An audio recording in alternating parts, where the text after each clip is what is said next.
O que é o dom de Deus? O que você está esperando para abrir sua igreja, para você pregar a verdade?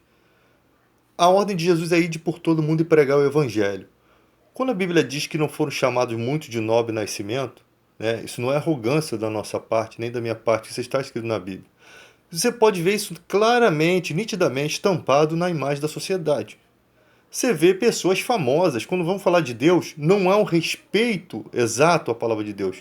Muitas delas jogam um versículo que não tem nada a ver com a história. Por isso que eu falo, tem que ter um comentário bíblico para você estudar profundamente, para você saber o que está escrito ali, pelo menos para você saber. Não quer dizer que você vai sair pregando teologia para os outros, não. É para você entender se aquela palavra representa o arrebatamento, se aquela palavra representa a correta informação. Se você entende a Bíblia, se você compreende, se você respeita Deus, é porque você se tornou filho de Deus. Do contrário, você não conseguiria fazer isso.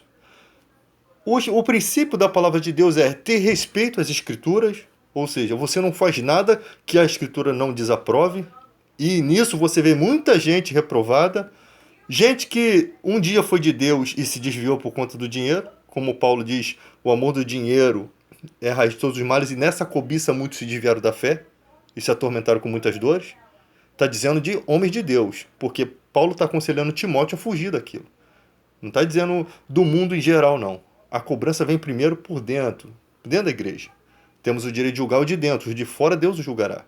Porque os de fora estão com a consciência ainda atrapalhada por Satanás. Eles cegam os entendimentos dos incrédulos.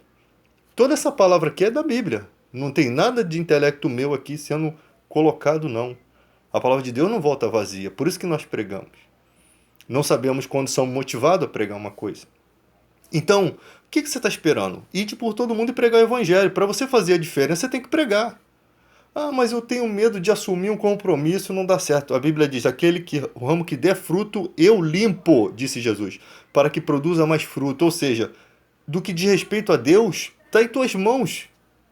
E se você não der fruto, você morre. Se você não der fruto, você é cortado. Você fica fraco. Hoje você tem internet, mas é necessário ter culto, igreja. Tem muita coisa que Deus não faz na internet.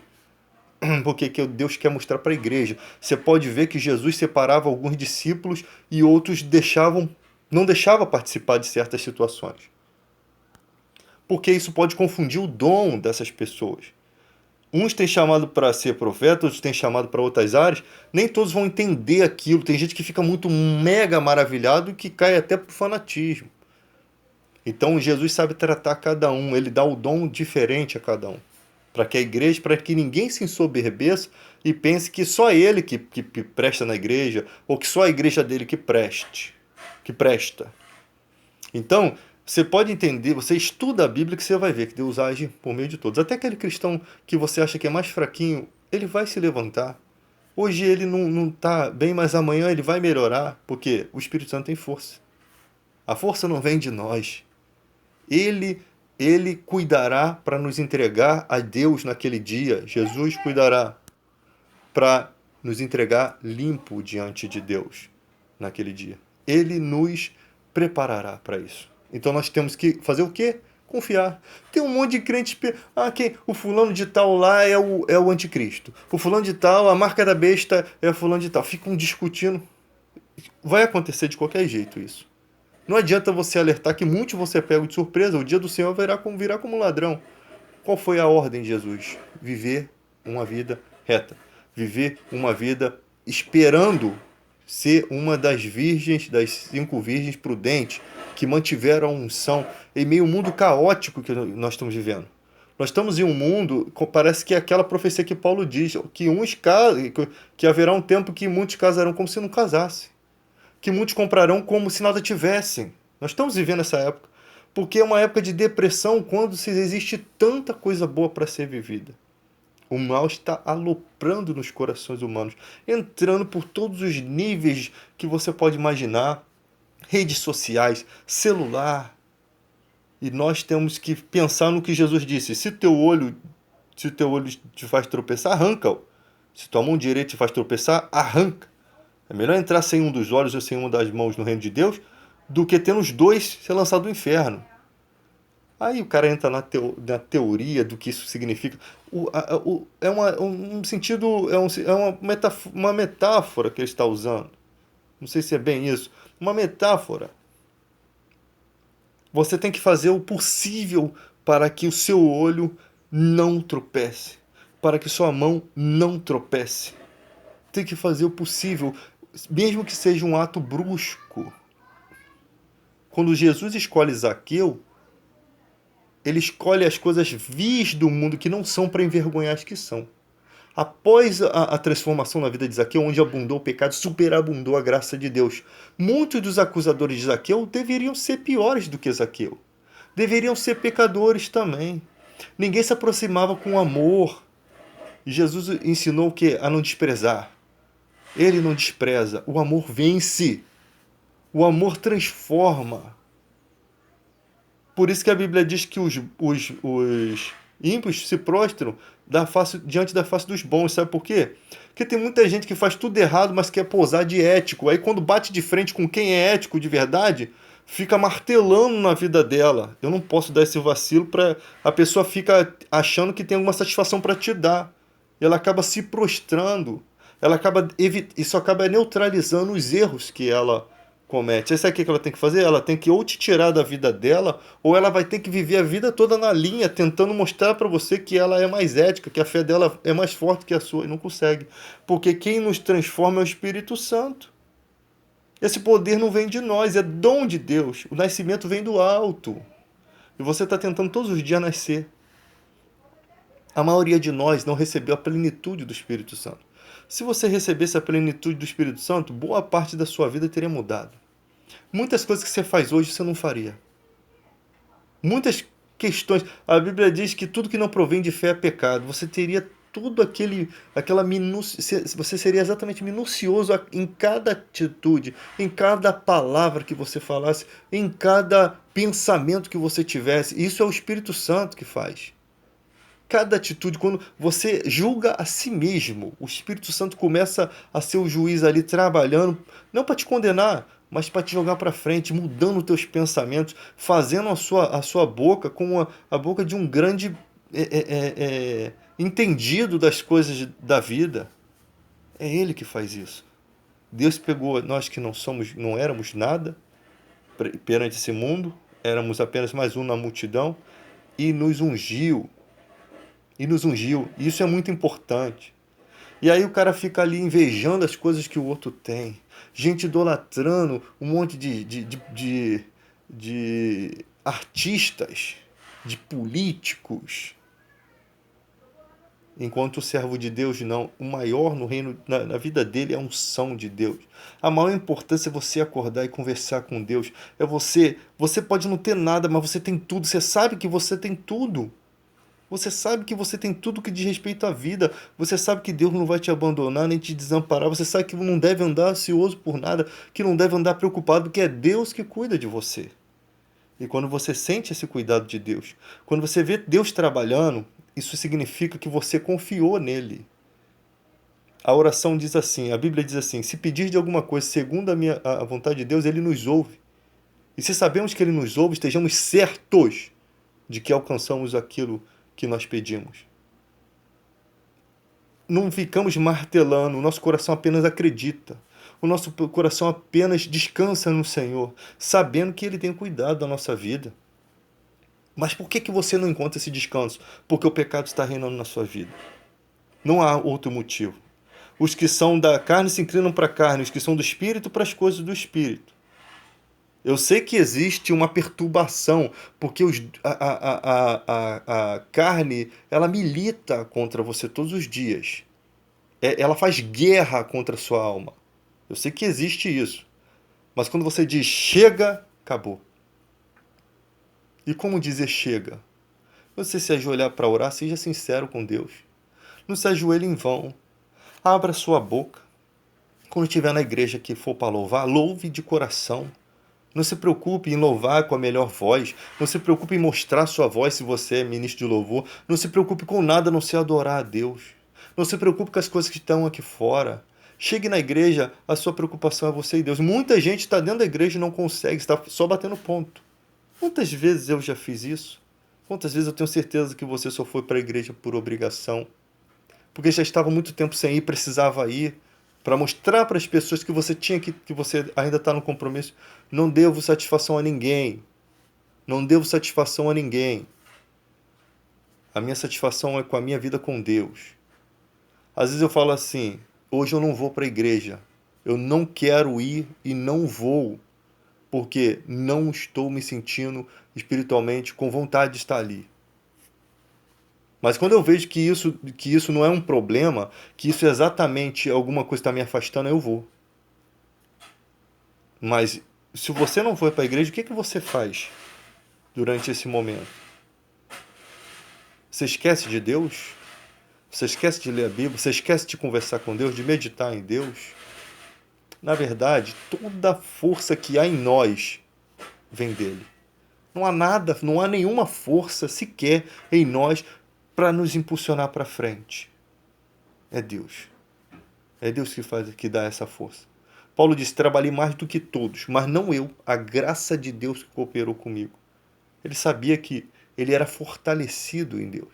Ele disse, eu não posso confiar na carne. Se eu falo como louco, se alguém aqui pode confiar na carne, eu muito mais, fariseu dos fariseus. Mas ele fala, não tem como confiar na carne. Isso significa que devemos viver uma vida dependente de oração, uma vida dependente de comunhão. Não dá para confiar na carne. Se você não ora, não jejua, não medita, não lê. Então, se você não faz isso, você está confiando na carne. Você está confiando que a corrupção pode herdar a incorruptibilidade. Não tem como.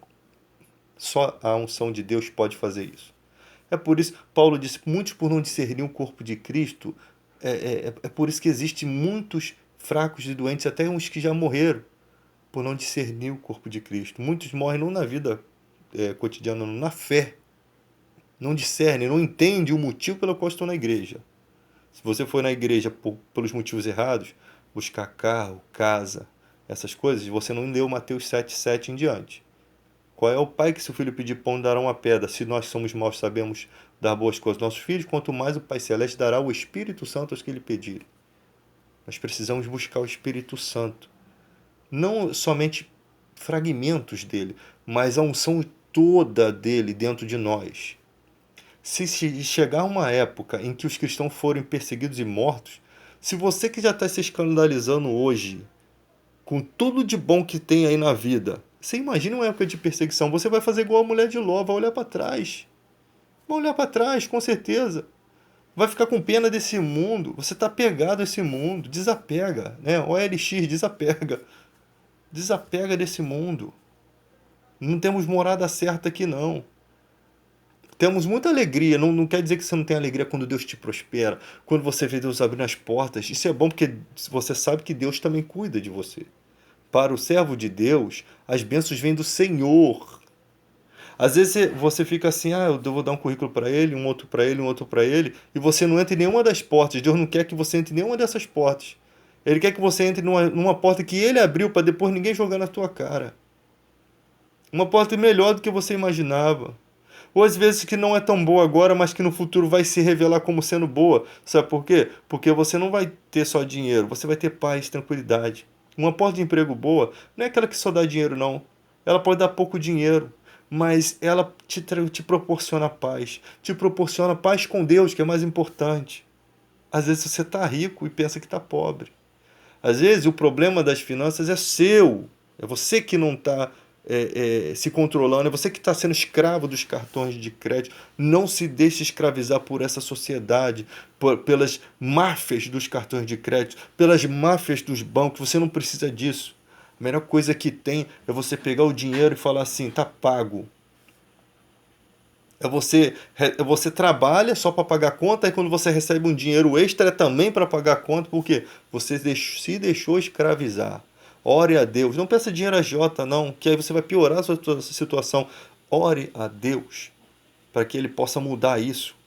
Porque parece que já há um problema espiritual ali acontecendo.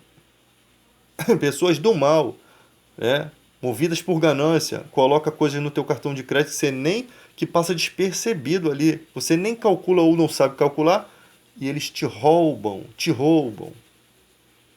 de roubo. Tem gente escravas da igreja, com aquela preocupação de levar oferta e dízimo, e pensando que igreja é isso, gente.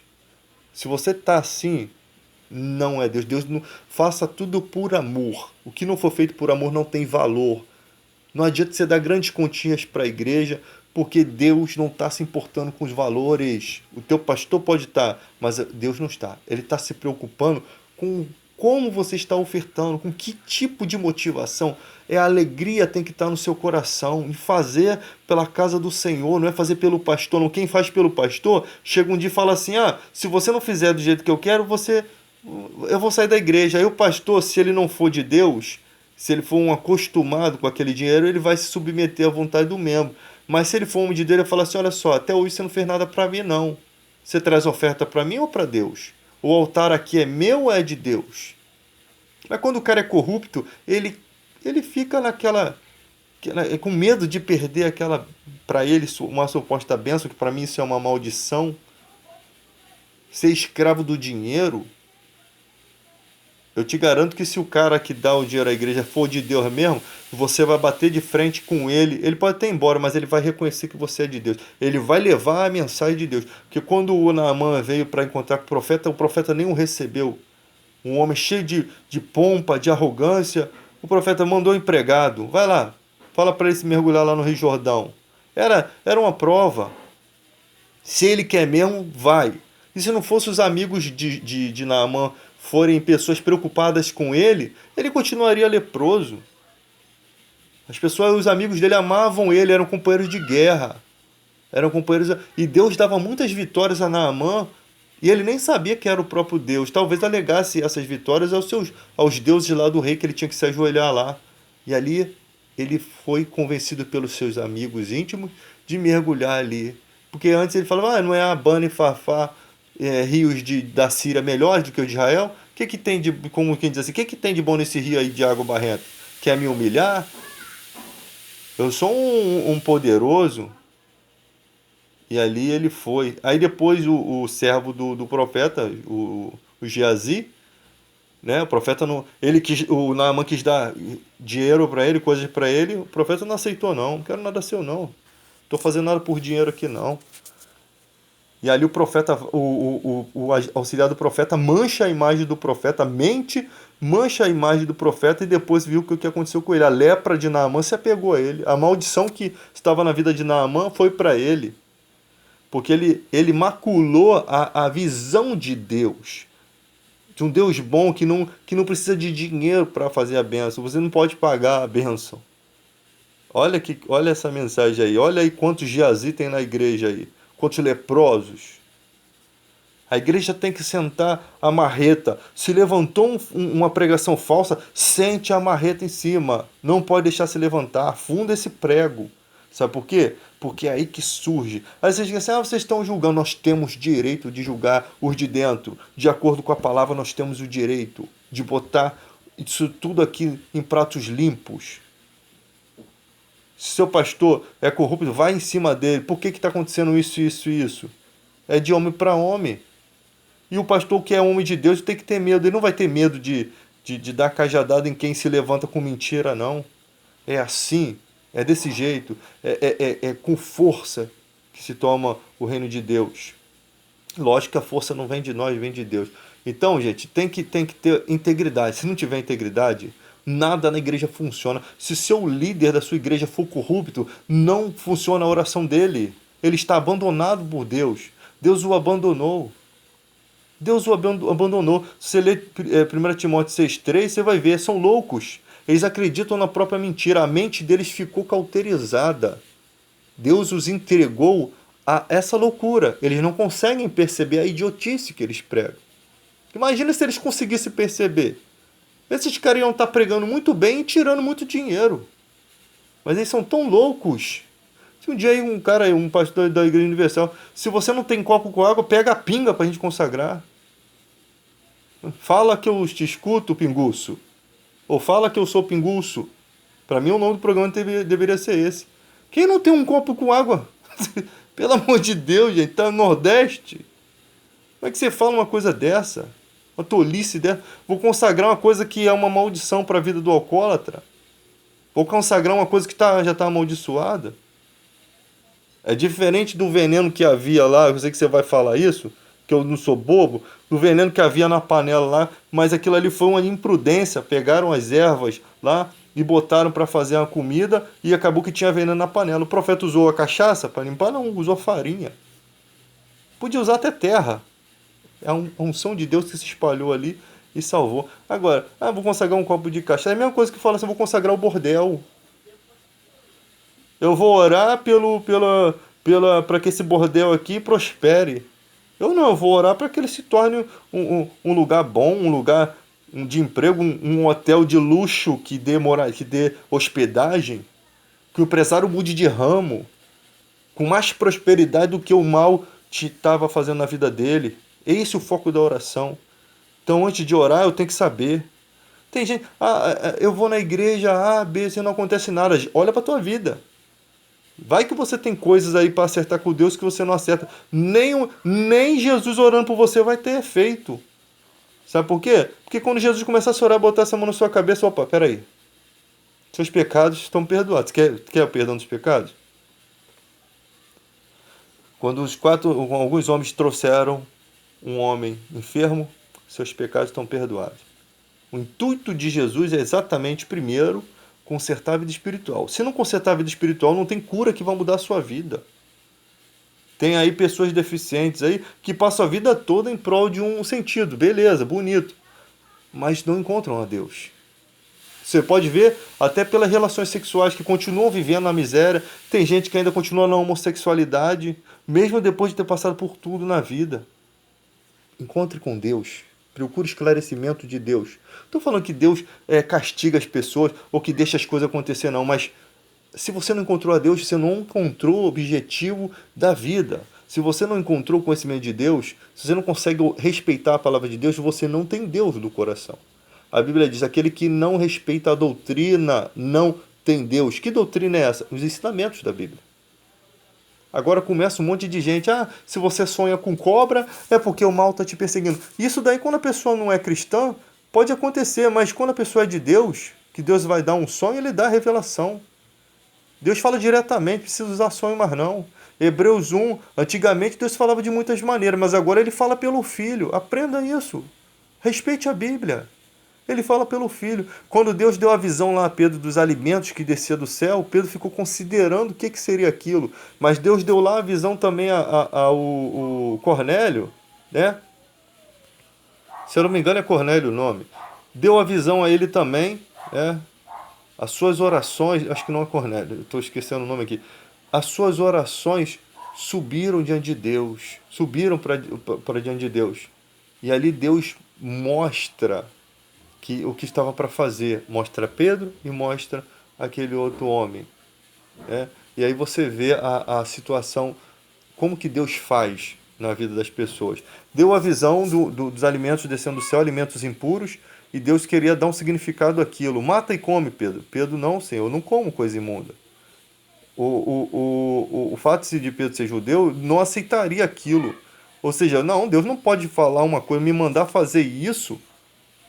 Ali, depois ele meditando, depois Deus esclarece o que Deus considerou puro, não considere você imundo. Ou seja, Deus estava abençoando todos os alimentos, acabou aquele negócio que aquela época passou, né? O vinho velho passou, agora é o vinho novo, é nova aliança baseada em melhores promessas. E Deus estava abençoando também o povo de fora de Israel. A bênção estava vindo para os de fora, e isso tinha na Bíblia. Paz para os que estão longe, paz para os que estão perto. Deus não fazia nada que não estivesse nos planos dele já citados na Bíblia. E o povo não entendia isso. Então, Deus fala pelo Filho, que é a palavra. As próprias visões e revelações de Pedro estavam em conformidade com o que o Antigo Testamento já explicava, já ensinava. Quando viram os homens orando em línguas, Pedro se lembrou, porque o Espírito Santo fez lembrar. E seu profeta Osés falou sobre isso. Ou seja, Deus fala nos últimos dias pelo Filho, pela palavra. Então, sonhei com cobra. Peraí, vamos ver, tem algum raciocínio disso de acordo com a palavra? Cobra é Satanás. Não é assim, gente. Não é dessa forma. Não é dessa forma, isso é burrice. Que aí tudo quanto é sonho tem. Cara, tem sonho que não tem nada a ver com coisa de Deus. O homem de Deus não precisa disso. Eu sei que profecias são mais para os de fora do que para os de dentro, porque eles que precisam ser convencidos. Às vezes o cara profetiza o nome certinho da situação, coisas que estão fazendo contra a vida daquela pessoa. Eu sei que isso é verdade. Mas o intuito disso não é você ficar escravo dessas profecias, não. Porque tem pastores que não entendem isso. O dom de profeta está sujeito, tá sujeito ao profeta ali. Mas ele não entende isso. Ele não pode manter as pessoas escravas só em revelação, que isso não muda a vida de ninguém. Aquela revelação o trouxe a Cristo para que ele possa conhecer, ser tirado do império das trevas para o reino do Filho, Colossenses 1,13, e a partir dali o diabo não vai mais perturbar.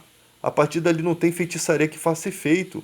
O que Deus abençoou, não dá para amaldiçoar. O homem não pode. Contra Israel não vale encantamento, e nós somos o Israel de Deus. Senão o teu Deus não teria força, teria poder.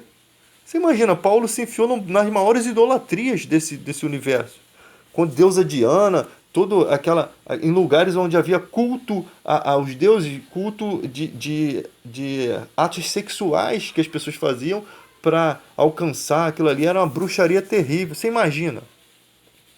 Uma vez eu estava na casa de uma irmã, não sei se vai ter tempo de contar. Essa irmã queria acabar com o objeto de idolatria, né? Eu falo sempre, se quer acabar, não venda. Não vai querer, por que não vende? Eu tive essa revelação nessa vez. Aí queimamos todas as roupas, queimamos todas as guias, as coisas todas, porque ela pediu. Não fui lá para fazer aquilo, não fomos lá, nossa igreja não foi lá para fazer aquilo. E nós estamos preparados para fazer isso, porque isso não atinge a gente. E ali eu comecei a pregar, falei, poxa, as pessoas às vezes querem vender, né? Mas lá na Bíblia diz que alguns homens queimaram livros que custavam, eu fui ver, mais de 60 milhões pelo comentário bíblico. Queimaram livros, cara, porque eles não podiam pegar aqueles livros de bruxaria, de mágicas, encantamentos, para passar para outras pessoas. Aquilo fez mal para eles, não ia querer o mal para os outros. Aí nisso a mulher lembrou dos livros que ela tinha guardado. E eram os livros exatamente que guiam as pessoas por esse caminho. E ali ela trouxe os livros. Exatamente Deus revelou. Sabia que tinha os livros lá. Eu não sabia. Foi a primeira vez que Deus me usou assim. Os livros estavam lá. Ela trouxe e foram queimados os livros. Né? Então Deus sabia que os livros estavam lá. Inclusive tinha um do Senhor Bispo Macedo, Exu, Caboclos e Heresias, no meio daqueles livros lá. Livros ensinando para que servem feitiços. Você não precisa saber disso. Não existe ensinamento da Bíblia. Você não precisa saber. O que você precisa saber é que você tem que ser tirado do império das trevas e transportado para o reino do Filho. As demais coisas já não importam. Esses livros já não vão fazer mais efeito. Esse entendimento seu não vai servir mais para nada. Ah, eu vi uma galinha no meu portão. Irmão, respeita a religião deles. Quer botar a galinha ali, quer botar... Se a sociedade, se as leis não proíbem isso, então deixa eles fazerem. É a religião deles, é um respeito. O que não dá é ver vocês indo no cemitério afrontar as pessoas que estão na Umbanda. Não dá para acontecer isso. Nós temos uma visão, mas e o amor? O amor é mais cobrado de nós, que nós asseguramos que temos o verdadeiro amor. Então, se você faz isso, o teu pastor devia se envergonhar e dar um esporro na frente de todo mundo para vocês. Em vocês. Se o seu pastor concorda com isso, é porque ele é outro corrupto igual a vocês. Não existe essa guerra, não é por força nem por violência. Só que vocês não aprenderam isso. Eu sei isso porque nas igrejas ensinam muito essas coisas que acabam motivando as pessoas a fazerem isso. Os responsáveis disso são os líderes. São os líderes, quando tem líder. Por isso que às vezes eu não sou muito a favor de certas células. Por quê? Porque eles às vezes fazem células e não tem nem uma membrazia para cuidar disso. Porque as pessoas só respeitam a membrazia. Um presbítero, um pastor, um diácono, um evangelista, eles estão há anos juntos. A batalha é entre nós ali. Se o meu pastor dançar fora do ritmo da Bíblia, sou eu que vou chegar nele mesmo, a martelada vai. Ele sabe disso, meu amigo. Ele sabe, mas nunca aconteceu, sabe por quê? Porque a confiança se adquire com o tempo, não é de um dia para o outro. São lutas. Tem gente que vem para tomar a igreja, tem gente que vem achando que é profeta, tem gente que revela coisas. Nunca aconteceu comigo, porque eles sabem como é que eu sou. Mas o dia que me revelar alguma coisa que for mentira, eu vou sentar o pau em cima da frente de todo mundo. Ó, tá revelando isso aí? Deus está aqui, ó. Que ele seja juiz. Ó, e cuidado, hein, que se Deus mandar revelar que vai morrer, morre. É porque eu não tenho o hábito de falar, Deus me revelou que não vou fazer isso jamais se Deus não me revelar. Mas tome cuidado, que uma hora ou outra ele cisma de revelar, e se você não se cuidar, você parte daqui para um além e ainda sem a salvação. Isso já aconteceu na Bíblia. Entendeu? Eu não quero que aconteça isso. Porque tem gente que quer que essas coisas aconteçam para ser bem visto na igreja. Isso é uma bobeira. É infantilidade. Eu quero é ver as pessoas felizes com Jesus, louvando, adorando a Deus, eu continuando ali fazendo a obra, né? Não recebendo nada por isso. Mas eu sei também que as igrejas têm que se estruturar para assalariar os seus membros. Isso eu sei que as igrejas, os membros têm que ter essa consciência de que é mais importante ter gente na igreja remunerada do que elas estarem divididas. Porque ali ela vai ter tempo mais de orar, de louvar, de entregar um culto mais perfeito. É lógico que nem todo mundo pode ser remunerado, né? Tem gente que ainda não tem dom, ou não tem chamado. Mas os que têm chamado são muito mais importantes que médicos. Assim, na questão, já vi gente tentando se matar. Hoje em dia tu vai num médico de cabeça, o cara fala que você tem que tomar o remédio é tudo errado, o cara te escraviza no remédio. Enquanto o homem de Deus não vai fazer isso. Você chega na igreja ali com depressão, a oração cura qualquer coisa. Tudo é possível que crer. Eu não vou te dizer que vai curar, mas se Deus quiser, faz. Para que usamos o nome de Jesus? Que tá tão. Ninguém mais prega o nome de Jesus, ninguém mais fala do poder do nome de Jesus. Será que não é por isso que o mal está ganhando o campo? Ninguém está mais acreditando no poder. Sabe por quê? Os crentes estão assim, eu não sou digno, eu não sou, eu acho que eu vacilei. Meu irmão, o dom é irrevogável. O dom levante-se. Quem tem que sair da caverna é você. Não é Deus tem que mandar você sair, não, Elias. Sai da caverna. Ide por todo mundo pregar o evangelho e sinais acompanharão os que creem. Em meu nome, não é você. É o nome que materializa a vida de Cristo. Ele vai usar você para te dar mais garra, mais força, mais crença, mais fé. Para ele ver, ele vai mostrar para você, não te abandonei, assim como fez com Sansão. Deus, no último minuto, Sansão parou de confiar no cabelo que perdeu, passou pela fé buscar Deus. Ele entendeu que Deus o levantou por um propósito e que ele queria terminar aquilo ali. E Deus deu a força. Podia dizer não, mas Deus, ali Sansão deve ter se alegrado em morrer naquele momento ali. Por quê? Porque ele morreu como um guerreiro. A minha história vai ser... Naquela época era diferente, na guerra é diferente as coisas. A minha história vai ser escrita de forma diferente, não vou ser envergonhado. Vou mudar esse cativeiro. E mudou tudo. Ali, sem enxergar, ele passou a ver. E às vezes, na escuridão é que se enxerga. Até a próxima.